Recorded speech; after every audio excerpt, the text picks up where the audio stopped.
যেমন রোদের তাপমাত্রা প্রায় 50 ডিগ্রি সেলসিয়াস, কি পরিমাণ গরম। আর এই গরমের মধ্যেই এইভাবে দাঁড়ায়া অল্প কিছু জিনিস বিক্রি করার জন্য এভাবে একদম স্টিল দাঁড়ায় থাকে। তারপরে কতটা যে ঝুঁকিপূর্ণ এখানে ব্যবসা করা, কারণ সৌদি আরবের নিয়মের ভিতর এটা নাই যে আপনি যেখানে সেখানে এরকম দোকান নিয়ে বসবেন। এখনই যদি পুলিশ আসে তো সবাই দোকান রাইকা দৌড়াইতে হবে। তো পুলিশ আসে, এই দোকান এই ব্যবসাটা ছিল তো ওই যে ওইদিকে, ওই যে ওই গাড়িগুলো ওইখানে ছিল, পরে পুলিশ দৌড়াইয়া এখানে নিয়ে আসছে।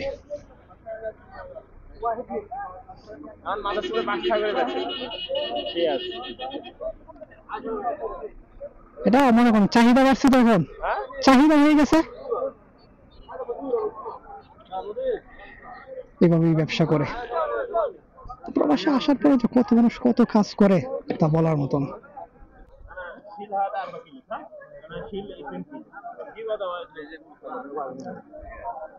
কত করল্লা কত?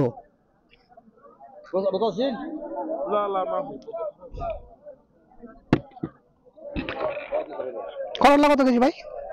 করল্লা কত কেজি? 4 রিয়াল করলা, 4 রিয়াল কিলো।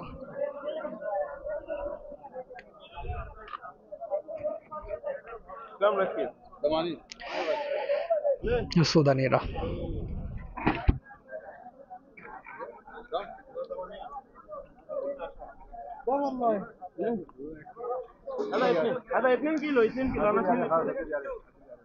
সৌদি আরবে আফ্রিকান ব্যবসায়ী।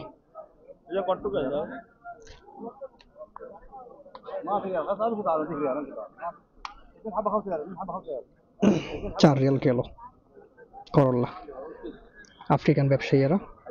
কিন্তু এই ব্যবসা করার অনুমতি নাই এখানে। পুলিশ আসলেই মনে করেন যে গাটলি গুটলি গুছাইয়া, গাটলি তো গুছানোর সময় নাই, পুলিশ আসলে মনে করেন যারা দোকান রাইকা দৌড়াইতে হবে, কারণ ধরতে পারলে একদম আল্লাহর নামে দেশে।